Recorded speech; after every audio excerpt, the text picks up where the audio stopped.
오늘도 잠 못 이루신 분 계신가요?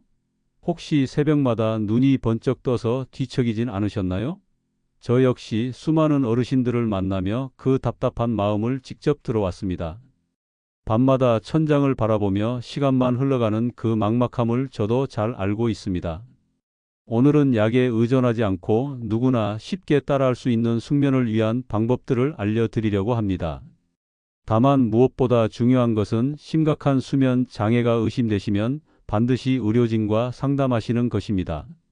오늘 말씀드릴 내용들은 일반적인 수면 질 개선을 위한 보완적인 방법들입니다. 여러분이 느끼는 불안과 답답함을 잠시 내려놓으셔도 됩니다. 수면 문제는 여러분만의 고민이 아니고 충분히 개선할 수 있는 문제입니다. 지금부터 함께 하나씩 풀어보겠습니다. 수면은 단순히 몸을 쉬게 하는 것이 아닙니다. 우리 뇌가 하루 동안 쌓인 피로를 회복하고 기억을 정리하며 면역력을 강화하는 소중한 시간입니다. 그래서 좋은 수면은 건강한 노년을 위한 필수 조건이라고 할 수 있습니다. 하지만 나이가 들면서 수면 패턴이 변하는 것은 자연스러운 현상입니다. 젊었을 때처럼 깊게 오래 자기는 어려워도 질 좋은 수면을 통해 충분한 휴식을 취할 수 있는 방법들이 있습니다. 오늘은 5가지 주요 주제를 다뤄보겠습니다. 먼저 왜 나이가 들면서 잠을 자주 깨게 되는지 그 원인을 알아보겠습니다. 두 번째로는 젊은 사람들에게 통하는 방법이 시니어에게는 왜 다르게 작용하는지 살펴보겠습니다. 세 번째로는 몸의 특정 부위를 자극해서 이완을 돕는 방법들을 소개하겠습니다. 네 번째로는 개인의 체질에 따른 맞춤형 접근법을 말씀드리겠습니다. 마지막으로는 반드시 전문의와 상담해야 하는 경우들에 대해 알아보겠습니다. 그럼 첫 번째 주제부터 차근차근 시작해 보겠습니다. 밤마다 3번 이상 깨고 아침에 일어나도 개운하지 않으신 적 있으시죠? 많은 분들이 나이 들어서 원래 그래 하고 넘어가시지만 사실 이렇게 체념할 필요는 없습니다. 수면 문제의 원인을 정확히 알면 충분히 개선할 수 있는 부분들이 많이 있습니다. 나이가 들면서 우리 몸에는 여러 변화가 일어납니다.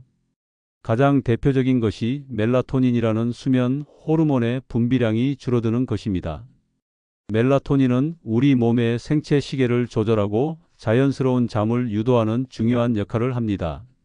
이 호르몬이 부족해지면 잠들기도 어렵고 깊은 잠을 유지하기도 힘들어집니다. 또한 체온 조절 능력도 예전만 못해집니다. 우리 몸은 잠들 때 체온이 자연스럽게 떨어지는데 이런 조절이 원활하지 않으면 수면의 질이 떨어질 수 있습니다. 근육량이 줄어들면서 신진대사가 느려지는 것도 수면 패턴 변화에 영향을 줍니다. 김순애님이라는 74세 어르신의 이야기를 들려드리겠습니다. 그분은 평생 교사로 일하시며 규칙적인 생활을 해오셨는데 은퇴 후부터 수면 문제가 시작되었습니다. 밤 11시에 잠자리에 들어도 새벽 2시, 4시, 6시에 규칙적으로 깨어나곤 했습니다. 처음에는 단순히 나이 때문이라고 생각하셨습니다. 하지만 낮에 피로감이 심해지고 집중력도 떨어지며 소화도 잘 안 되기 시작했습니다. 무엇보다 아침에 일어나면 전혀 쉰 것 같지 않아서 하루 종일 기운이 없었습니다. 그분의 딸이 걱정되어서 수면 전문가를 찾아뵙기를 권했습니다. 전문가와 상담하면서 그분은 자신의 수면 환경과 습관을 자세히 살펴보게 되었습니다. 침실 온도가 너무 높았고 저녁 늦게 텔레비전을 보는 습관이 있었으며 걱정거리들을 침대에서 생각하는 경우가 많았습니다. 전문가의 조언에 따라 조금씩 변화를 시도해 보셨습니다. 침실 온도를 조금 낮추고 저녁 8시 이후에는 전자기기 사용을 줄였습니다. 잠자리에서는 걱정 대신 감사했던 일들을 생각해 보려고 노력했습니다. 또한 낮에는 가벼운 산책을 하고 저녁 식사는 잠자리 3시간 전에 마치도록 했습니다. 카페인 섭취도 오후 2시 이후에는 피했습니다. 이런 작은 변화들이 모여서 점차 수면의 질이 개선되기 시작했습니다. 3개월 정도 지나자 새벽에 깨는 횟수가 줄어들었고 6개월 후에는 밤새 깨지 않고 잠드는 날들이 늘어났습니다. 무엇보다 아침에 일어날 때 개운함을 느낄 수 있게 되었습니다.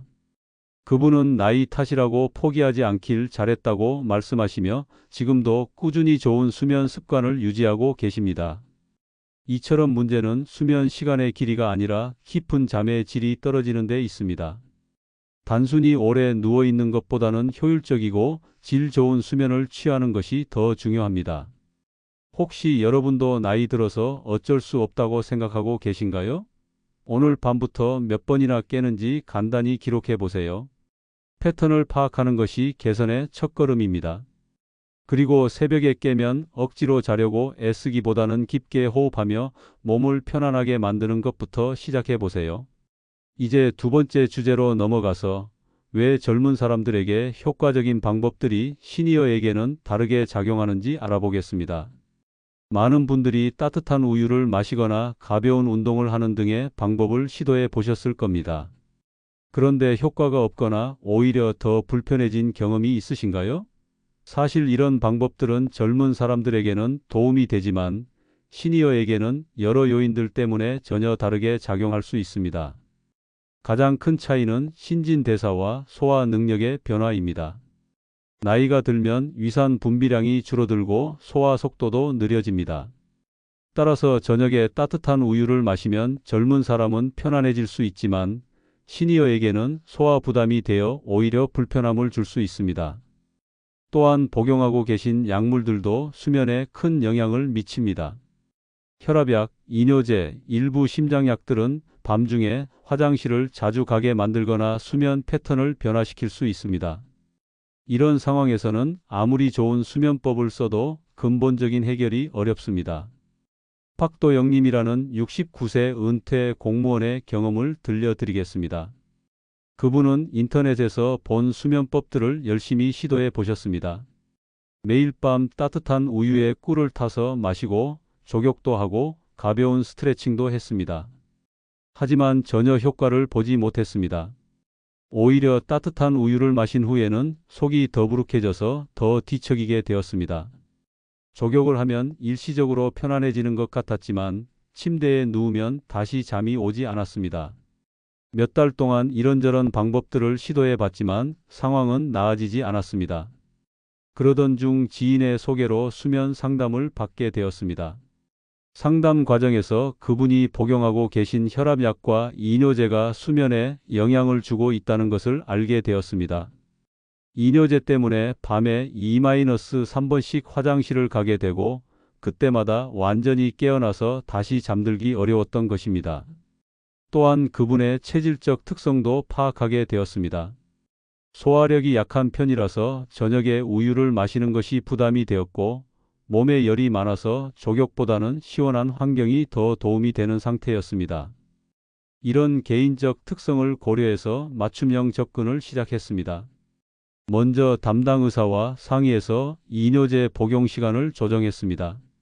저녁 늦게 먹던 것을 오후 일찍 복용하도록 바꿔서 밤중 화장실 가는 횟수를 줄였습니다. 식단도 개인 체질에 맞게 조정했습니다. 저녁 식사는 소화가 잘 되는 가벼운 음식 위주로 하고 우유 대신 따뜻한 허브차를 마시기 시작했습니다. 족욕 대신에는 미지근한 물로 가볍게 샤워를 하고 침실 온도를 조금 낮춰서 시원하게 유지했습니다. 운동도 개인 상황에 맞게 조정했습니다. 저녁 늦은 시간에 운동은 피하고 오전이나 오후 일찍 가벼운 산책을 하는 것으로 바꿨습니다. 또한 잠자리에서는 복잡한 생각보다는 단순한 호흡법을 실천했습니다. 이런 변화들을 3주 정도 지속한 후부터 점차 개선을 느끼기 시작했습니다. 밤중에 화장실 가는 횟수가 줄어들었고 소화 불편함도 사라졌습니다. 2개월 후에는 밤새 잠을 깰 때도 다시 쉽게 잠들 수 있게 되었습니다. 그분은 나에게 맞지 않는 방법을 억지로 따라하고 있었다는 것을 깨달았다고 말씀하셨습니다. 지금은 자신만의 수면 루틴을 만들어서 꾸준히 실천하고 계십니다. 이처럼 중요한 것은 남들이 하는 방법이 아니라 나에게 맞는 방법을 찾는 것입니다. 시니어의 수면은 나이에 따른 신체 변화, 복용 약물, 개인 체질까지 종합적으로 고려해야 합니다. 혹시 여러분도 효과 없는 방법들을 계속 시도하고 계신가요? 약을 복용 중이시라면 수면에 영향을 주는 성분이 있는지 의사에게 꼭 확인해 보세요. 그리고 저녁에는 과식을 피하고 개인 체질에 맞는 가벼운 음식으로 마무리하시기 바랍니다. 이제 세 번째 주제로 넘어가서 몸의 특정 부위를 자극해서 자연스러운 이완을 돕는 방법에 대해 알아보겠습니다. 우리 몸에는 자율신경계를 조절하는 여러 지점들이 있습니다. 이런 부위들을 적절히 자극하면 부교감신경이 활성화되면서 몸이 자연스럽게 이완되고 수면을 유도하는 데 도움이 될 수 있습니다. 물론 개인차가 있고 모든 분에게 같은 효과가 나타나는 것은 아니지만 시도해 볼 만한 안전한 방법들입니다. 대표적인 부위들로는 귀 뒤쪽, 목 뒤쪽, 손목 안쪽, 발바닥 중앙 부분이 있습니다. 이런 부위들을 부드럽게 자극하면서 깊고 천천히 호흡을 하면 긴장이 풀리고 마음이 안정되는 것을 느낄 수 있습니다. 하지만 이런 방법들도 만능은 아닙니다. 개인의 상태나 컨디션에 따라 효과가 다를 수 있고 때로는 전혀 효과를 느끼지 못할 수도 있습니다. 또한 근본적인 수면 장애가 있는 경우에는 이런 보조적 방법만으로는 한계가 있습니다. 최명자님이라는 77세 어르신의 경험을 들려드리겠습니다. 그분은 평생 잠을 잘 주무시던 분이었는데 남편을 여의신 후 심한 불면증에 시달리기 시작했습니다. 슬픔과 외로움, 그리고 생활 패턴의 변화 등이 복합적으로 작용한 결과였습니다. 처음에는 수면제에 의존했지만 장기간 복용하는 것에 대한 부담감이 있었습니다. 그러던 중 복지관에서 진행하는 건강교실에 참여하게 되었고 그곳에서 간단한 자가 마사지법을 배우게 되었습니다. 강사가 알려준 방법은 매우 간단했습니다. 잠자리에 누워서 귀 뒤쪽의 오목한 부분을 검지로 부드럽게 원을 그리며 30초간 눌러주는 것부터 시작했습니다. 그 다음에는 목 뒤쪽 머리카락이 시작되는 부분을 엄지로 지그시 눌러주었습니다. 손목 안쪽에서는 맥박이 뛰는 부분에서 조금 아래쪽을 부드럽게 눌러주었고 마지막으로는 발바닥 중앙 부분을 엄지로 천천히 마사지했습니다. 각 부위마다 1-2분씩 투자해서 총 10분 정도의 시간이 걸렸습니다. 처음에는 반신반의했습니다. 하지만 며칠 동안 꾸준히 해보니 점차 마음이 차분해지는 것을 느낄 수 있었습니다. 특히 이런 동작들을 하면서 돌아가신 남편에 대한 그리움이나 복잡한 생각들을 잠시 내려놓을 수 있었습니다. 한 달 정도 지나자 확실한 변화를 느끼기 시작했습니다. 이전에는 침대에 누워서도 2-3시간을 뒤척였는데 이제는 마사지를 마치고 나면 30분 이내에 잠들 수 있게 되었습니다. 새벽에 깨는 횟수도 줄어들었고 전체적으로 수면의 질이 향상되었습니다. 물론 이런 방법만으로 모든 문제가 해결된 것은 아니었습니다. 슬픔 상담도 받았고 새로운 일상 루틴도 만들어 나갔습니다. 하지만 간단한 자가 마사지가 수면 개선에 도움이 되는 도구 중 하나였던 것은 분명했습니다. 그분은 손가락으로 몇 분 누르는 것만으로도 몸과 마음이 편안해진다며 지금도 매일 밤 이 루틴을 실천하고 계십니다. 다만 모든 분에게 같은 효과가 나타나는 것은 아니라고 강조하시며 자신에게 맞는 방법을 찾아가는 것이 중요하다고 말씀하셨습니다. 이런 방법들은 약물이나 특별한 기구가 필요하지 않고 언제 어디서든 할 수 있다는 장점이 있습니다. 다만 효과에는 개인차가 있으며 심각한 수면 장애가 있는 경우에는 전문적인 치료가 우선되어야 합니다. 혹시 여러분도 간단한 이완법을 찾고 계신가요? 오늘 밤 잠자리에서 5분 정도 시간을 내서 이런 부위들을 부드럽게 자극해 보세요. 손님이 부족하시다면 테니스공이나 마사지볼을 활용하는 것도 좋은 방법입니다. 이제 네 번째 주제로 넘어가서 개인의 체질과 상황에 따른 맞춤형 접근법에 대해 알아보겠습니다. 사람마다 몸의 특성이 다르듯이 수면에 도움이 되는 방법도 체질에 따라 달라질 수 있습니다. 어떤 분은 몸에 열이 많아서 시원한 환경에서 잘 주무시고 어떤 분은 몸이 차서 따뜻하게 해야 편안하게 잠들 수 있습니다. 또한 개인이 가진 질환이나 불편함에 따라서도 접근법이 달라져야 합니다. 관절이 아픈 분, 소화가 잘 안 되는 분, 혈액순환이 원활하지 않은 분들은 각각 다른 방법이 필요합니다. 정혜수님이라는 72세 어르신의 사례를 통해 이해해 보겠습니다. 그분은 평생 기업에서 일하시며 스트레스가 많은 생활을 해오셨는데 은퇴 후에도 수면 문제가 계속되었습니다. 특히 여름철에는 더위 때문에 잠들기가 매우 어려웠습니다. 그분은 체질적으로 열이 많은 편이었습니다. 조금만 더워도 땀을 많이 흘리고 밤에도 이불을 제대로 덮지 못할 정도였습니다. 에어컨을 틀면 가족들이 춥다고 하니까 참고 지내다가 결국 잠을 설치는 일이 반복되었습니다. 처음에는 일반적인 수면법들을 시도해 봤습니다. 따뜻한 족욕도 해보고 따뜻한 차도 마셔봤지만 오히려 더 답답해지기만 했습니다. 체온을 높이는 방법들이 그분의 체질에는 맞지 않았던 것입니다. 그러던 중 한의원에서 체질 상담을 받게 되었습니다. 한의사는 그분이 열 체질이라며 몸에 열을 식혀주는 방향으로 접근해야 한다고 조언했습니다. 족욕 대신 찬물로 발을 씻거나 시원한 수건으로 목 뒤를 마사지하는 방법을 제안했습니다. 또한 저녁 식사도 조정했습니다. 매운 음식이나 기름진 음식을 피하고 오이나 수박 같은 시원한 성질의 음식을 적당히 섭취하도록 했습니다. 침실 환경도 바꿨습니다. 에어컨 대신 선풍기를 이용하되 직접 바람이 닿지 않도록 조절했습니다. 베개도 시원한 재질로 바꾸고 잠옷도 통풍이 잘 되는 면 소재로 선택했습니다. 이런 작은 변화들이 모여서 점차 수면 환경이 개선되기 시작했습니다. 2주 정도 지나자 확실한 차이를 느낄 수 있었습니다. 이전에는 침대에 누워도 1-2시간을 뒤척였는데 이제는 30분 이내에 잠들 수 있게 되었습니다. 밤중에 더위 때문에 깨는 일도 현저히 줄어들었습니다. 반대로 몸이 차가운 체질인 분들도 계십니다. 이런 분들에게는 따뜻한 족욕이나 생강차, 복부 마사지 등이 도움이 될 수 있습니다. 중요한 것은 자신의 체질을 정확히 파악하고 그에 맞는 방법을 선택하는 것입니다. 또한 특정 질환이 있으신 분들은 더욱 신중한 접근이 필요합니다. 관절염이 있으신 분은 잠자는 자세나 매트리스 선택이 중요하고 당뇨가 있으신 분은 혈당 관리가 수면에도 영향을 줄 수 있습니다. 그분은 현재도 자신만의 수면 루틴을 유지하고 계십니다. 내 몸을 제대로 알게 되니까 어떻게 관리해야 할지 방법이 보였다고 말씀하시며 다른 분들도 자신의 체질적 특성을 파악해 보시길 권하고 계십니다. 혹시 여러분은 자신이 더위를 많이 타는 편인지 추위를 많이 타는 편인지 생각해 보신 적이 있으신가요?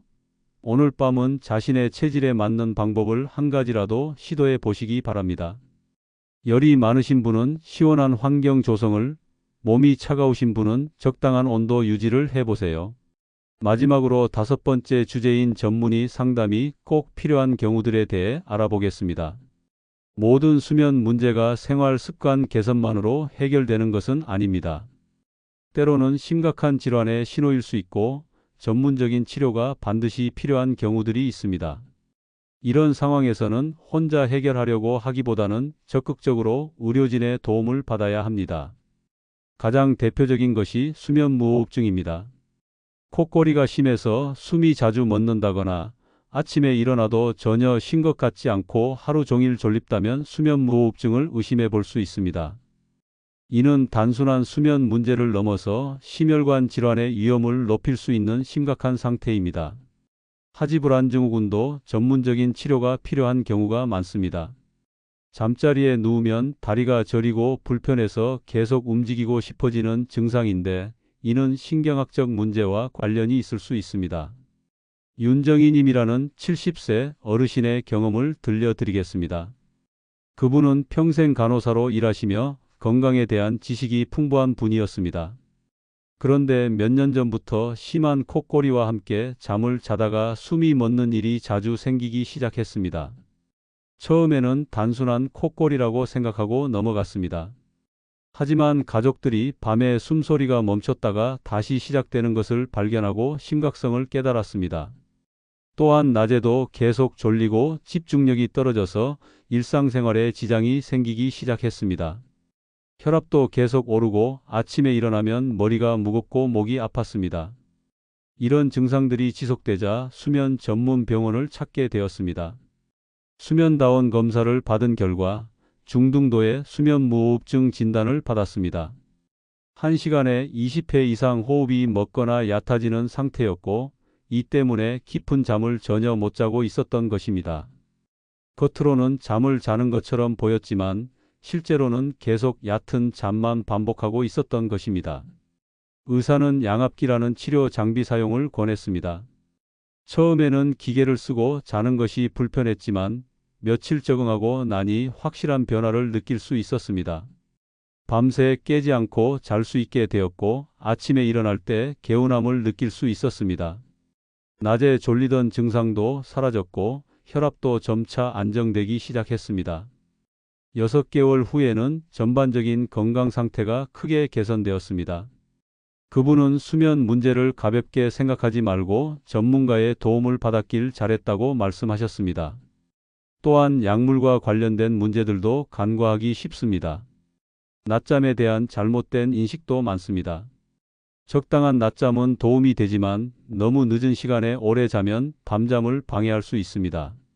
오후 3시 이전에 20-30분 정도가 적당합니다. 술과 수면제에 대한 오해도 흔합니다. 술은 잠시 잠이 오는 것 같지만 실제로는 수면의 질을 떨어뜨리고 새벽 각성을 유발할 수 있습니다. 수면제도 의사의 지시에 따라 적절히 사용하면 도움이 되지만 임의로 사용하거나 장기간 복용하면 부작용이 있을 수 있습니다. 3주 이상 심각한 불면이 지속되거나 낮에 일상생활에 지장이 있을 정도로 졸림이 계속되거나 콧고리와 함께 호흡이 멎는 증상이 있다면 반드시 수면 전문 클리닉을 방문하시기 바랍니다. 혹시 여러분도 이런 증상들 중 해당되는 것이 있으신가요? 생활 습관 개선도 중요하지만 필요할 때는 전문가의 도움을 받는 것이 가장 안전하고 확실한 방법입니다. 가족분들께 밤에 호흡이나 콧고리 상태를 확인해 달라고 부탁해 보시는 것도 좋은 방법입니다. 여러분, 수면 문제는 나이가 들어서 어쩔 수 없는 일이 아닙니다. 물론 나이에 따른 자연스러운 변화는 있지만 원인을 정확히 파악하고 적절한 방법을 찾으면 충분히 개선할 수 있습니다. 오늘 말씀드린 내용들을 정리해 보면 먼저 수면 문제의 원인을 정확히 이해하는 것이 중요합니다. 단순히 나이 탓으로 돌리지 말고 구체적인 원인을 찾아보세요. 두 번째로는 남들에게 효과적인 방법이 나에게는 맞지 않을 수 있다는 점을 인식해야 합니다. 개인의 체질, 복용 약물, 건강 상태를 종합적으로 고려해서 나만의 방법을 찾아가시기 바랍니다. 세 번째로는 간단한 이완법들을 활용해 보시되 효과에는 개인차가 있다는 점을 기억하세요. 네 번째로는 자신의 체질적 특성을 파악해서 그에 맞는 환경과 방법을 선택하시기 바랍니다. 마지막으로 가장 중요한 것은 심각한 증상이 있을 때는 반드시 전문의와 상담하는 것입니다. 수면무호흡증이나 하지불안증후군 같은 질환들은 전문적인 치료가 필요합니다. 오늘부터 작은 변화라도 시작해 보세요. 수면 패턴을 기록해보고 나에게 맞는 이완법을 찾아보고 체질에 맞는 환경을 만들어 보세요. 그리고 필요하다면 주저하지 마시고 전문가의 도움을 받으시기 바랍니다. 여러분의 밤이 깊은 휴식으로 채워지고 아침마다 개운한 미소로 하루를 시작하실 수 있기를 진심으로 바랍니다. 좋은 수면은 건강한 노년의 기초이며 여러분 모두 그 소중한 시간을 되찾으실 수 있을 것입니다.